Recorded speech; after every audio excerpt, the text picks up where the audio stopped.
söylediğiniz zaman kesinlikle tekrar yapın. Tekrar yaparsanız unutmayın. Tamam mı? Şimdi bu toplantılarda bizler var olduğumuz üzere sizler de inşallah bizleri temsil edeceksiniz. İlerlemekte bu şekilde devam ediyor.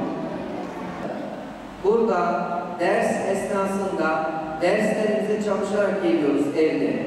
Şimdi biz sizlere elif ba'yı bilmeyenlere Kur'an harflerini öğreteceğiz. Daha sonra Kur'an'ı bilenlerle Kur'an okuyacağız. Temel dini bilgiler, yani İlmihal bilgileri öğreteceğiz.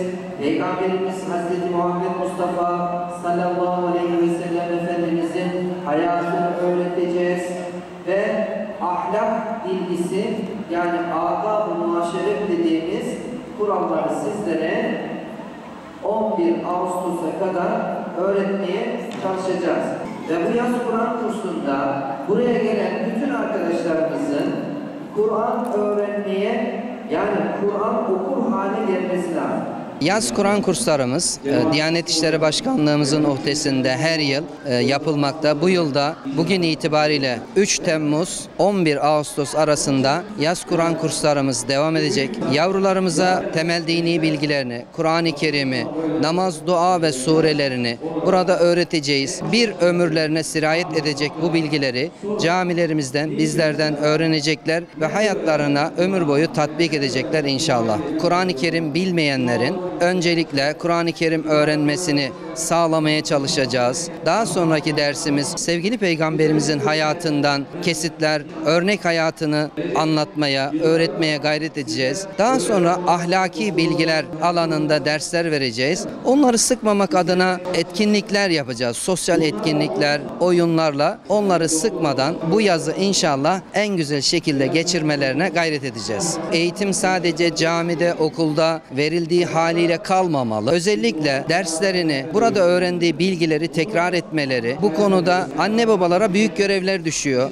Anne babaların özellikle evladım, yavrum bugün camide ne öğrendin? Bugün hangi duayı öğrendin? Bugün hangi sureyi okudun? Yemek duasını öğrendiğinde hadi bakalım yemeğimizi yedik, yemekten sonra bir yemek duası yap diyerekten çocuklarımızı teşvik edecek. Namaz, dua ve surelerini öğrendiklerinde beraber onlarla birlikte namaz kılacaklar. Tabi bu sene şöyle bir şey daha yapacağız. Çocuklarımızı özellikle öğle namazına bırakacağız. Öğle namazında beraber cemaat şuuruyla namaz kılmalarını öğretmek, tatbik etmek için inşallah öğle namazında da çocuklarımızla beraber olacağız. Bu çocuklarımız bizim geleceğimiz. Bunlar bizim geleceğimizi inşa edecekler. Çocuklarımıza dini değerlerimizi, sahih bilgileri camilerimizden, din adamlarından öğrenmelerini tavsiye ediyorum. İnşallah 2023 yılı yaz Kur'an kurslarımızın vatanımıza, milletimize, ailelerimize ve çocuklarımıza hayırlı olmasını, hayırlar getirmesini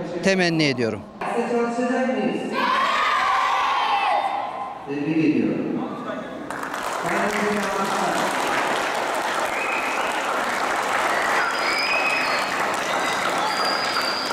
Evet.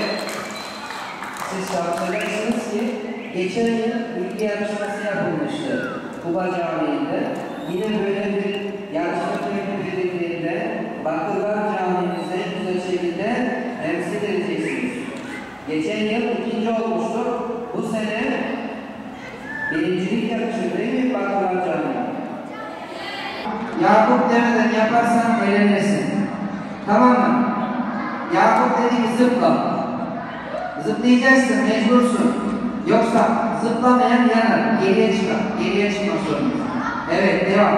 Yakup ikinci bokutu gelene kadar zıplıyorsun.